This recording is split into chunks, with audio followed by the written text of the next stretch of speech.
I've been thinking about, the many things I see going on the social media platform, of course, and as well what's going on with people in their lives and this and that and the other, and how, I see I see some, it appears to be some great progress with everyone in their developing and discovering who they are and doing the best they can to heal themselves, because that's what I'm hearing.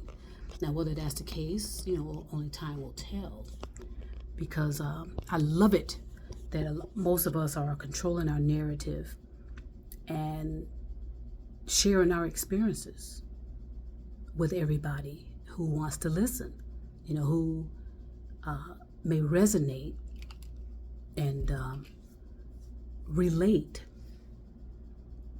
And I put out a video, or maybe an episode a few days ago about representation and that nobody represents me.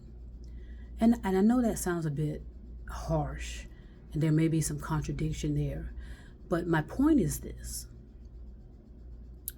We've gone through many stages of experiences, over the past decades or so. And let's stick with my timeline, my 50 years plus, alive on this planet. Throughout all of that, there has been a lot of changing going on, right? Some conscious, some unconscious changing. And I know a lot of people hate to reinvent the wheel. I know that for a fact. Otherwise, we wouldn't have this pyramid situation that is, encasing us, on top of negativity, encasing us and encasing the planet. We like to stick with what works. Okay, that's fine. I don't have an issue with that. But when it becomes unfair and imbalanced, we're obligated to take another look and say, okay, what is really going on here? Okay, it's not business as usual. And so we can't stick to the same formulas. And that's the same thing. And so we have to ask the questions, what is working and what is not working? Why is one thing working and why is another thing working? And we need to be really, really honest with ourselves and say, yes, I want peace, but what does peace look like? Who's modeled peace for me? Yes, I want love, but what does love look like and who's modeled love for me? Because it has to be an individual's responsibility to understand what that means to them. Who I am, what I am, and why I am. And it's an individual's responsibility to be held accountable for their behaviors and actions, and all because one individual does something, our behaviors and our actions does affect every one of us all over this planet. Let's be honest about that. Okay? There's always a consequence. There's a cause and effect, a boomerang, the pendulum swing. Yet, at the same time, we are still individual. And we have to be allowed to be such. And what do I mean by that? Well, we have to allow ourselves to individually resolve our own issues. Okay, no one needs to always step in and attempt to represent issues that we need to take care of individually. I understand the complexities and everything going on the planet with how we just can't, we're divided more than ever, to a point of civil war. We're divided across all levels of our existence, the rich or poor, the black, white, the black Hispanic, the black Asians, black against Asians, men and women, more specifically. I see more of that than anything. And so I advocate for women because I represent a woman. I advocate for black women because I am a black woman, and I represent all women. I love all women. Okay? Do I do I feel comfortable about their behaviors and actions? No. But I know that's their individual responsibility to resolve. And we don't allow that. It becomes headline news anytime a celebrity does something or a high profile person does something. It becomes headline news, when they are going through some difficulties in their relationships. If they're going through a divorce, that's headline news. It's just, and it puts more pressure on an individual to hide, and to pretend. And so I understand when people say don't share too much about your situation on social media platform. Well, in some cases, they're not sharing it. Other people are. Their circles are sharing it. Their neighbors are sharing it. The media is sharing it. Because the media pays attention to that kind of stuff. I told you the media is going to have to find a lot of these reporters, unfortunately, especially the nefarious types, the ones that are intentionally creating bias in their reporting. They're not fully investigating anything. They're going to have to find another line of work eventually. So I love it that people are sharing their stories. And I know that a lot of us are going through similar situations in our lives. But I just don't understand the headline news part of it in our discussions. Why is it headline news? Why is it breaking news? Because that causes we have been indoctrinated. When we hear breaking news, it causes a lot of people to have some type of physical effect from all of that. You think something's about to happen. Are we getting bombed? Remember that indoctrination we went through with the Iraq War and those codings of, we're in the green today. Oh no, we're in the red today. Having people on constant guard, thinking we're about to be attacked. And so we've taken away a person's ability to be in tune with that on their own, to recognize when there's danger or not. And if we had been developed properly, we wouldn't need alert tones like that. We would trust our instincts. So a lot of factors that make us a genuine human beings have been taken away from us. It has been intentionally buried, like our history,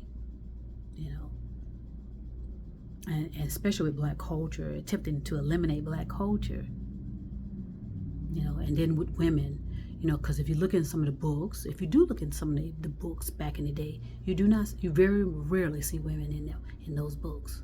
During the Greek times, there were no women. So there's a lot of distortion with history that's been been proven and being uncovered. But again, I like that we're, everybody's talking, and everyone ought to be given a chance to, as they say, spill the tea. Give their accounts of their realities as best they can, and not have some third parties come in and attempt to filter out what's newsworthy or not. Okay, and this is not an insult on certain personalities that are journalists and do a great job in an investigation, but we're gonna have to be creative about all of that, and take responsibility for covering up stuff, covering up what's really going on in a neighborhood, covering up this and covering up that, and having a third party determine whether we need to know something or not. Okay, everybody needs to know what's going on and make the decision for themselves. Okay, but it's so out of control. I don't sense it coming together as such, in that form of a collective. But individuals can do it. Individual small groups can do it and make an impact that way. And I told you it's going to be about survival anyway. There's not going to be enough room sometimes, enough time sometimes to actually sit and contemplate. I can do it because I've developed meditation in every action, in all my action and behavior. In other words, I have incorporated meditation in my experiences. So I'm on a constant meditation to the best of my ability, whereas I'm paying attention to, okay, am I grounded in reality? Okay, what do I hear? What do I see? And that's how it will be forever for me. Okay, to keep me safe as best I can, keep me aware, those kind of things. So I just want to make it clear and effective that there was no offense when I said no one represents me. Okay, there is no offense when certain celebrities want to come forward and attempt to explain some experiences and how they got over it. But a lot of people that are in that position have to keep in mind, okay, if you came, say for example, you did come from a black culture and you left that culture, 20, 30, 40 years ago, and you've thrown yourself into another reality that's unlike that experience anymore. Okay, in other words, a lot of people say, well, you got yourself out of it. There was no issue with black culture, and I've said that in several videos. Okay, black culture was infiltrated. Okay, black culture, there was an intention to break up black culture. Okay, to get the black man out of the house is how I say it. And I told you with the Jim Jones experience. And when I told you with the Jim Jones, that character calling himself a preacher, a pastor, I'm not sure. He was chosen. He was a chosen one, to infiltrate the black culture, and and secretly take us out of the. Well, I say us. Take black culture, black people, out of the country. Okay, that involved Democrats and Republicans. Some of them are still alive today. That involve religious leaders, black and white. Some of them are still alive today. Okay, it involved high income type personalities, and some of them are still alive today. And a lot of their descendants know about this experiment. And there has been plenty of other experiments on the black culture. Okay, and it's the same thing with women. I told you about in black culture where, as a young woman, you would go into these clinics, which were actually labs. Okay, always giving blood. What were they doing with our blood samples? Honestly. And I told you the black culture, or dark people, are carriers of hereditary properties. Look it up, figure out what that means, and understand the impact when you interfere with that. Understand the impact when you interfere with carriers of hereditary properties. So I just want to share, like I said, I'm going to share a whole lot of things. A lot of it is going to be hard to swallow. A lot of it is going to be unbelievable. And I don't want you to believe anything. I want you to do your research, think for yourself, and do it as I've done. Ask the appropriate questions. Be gentle with yourself. Don't take things personally when you discover stuff that is like, it's unbelievable. And it's troubling, it's concerning. So I just want to share that it's not going to be an easy journey, but I'm going to speak nonetheless. I'm in the midst of millions of other people speaking, and the right ears will pick up my sound. The right ears will pick up my tones and understand my intentions. This is Evolution of the Consciousness. Love is spoken here. I'm Michelle Carruthers, and I'll see you soon.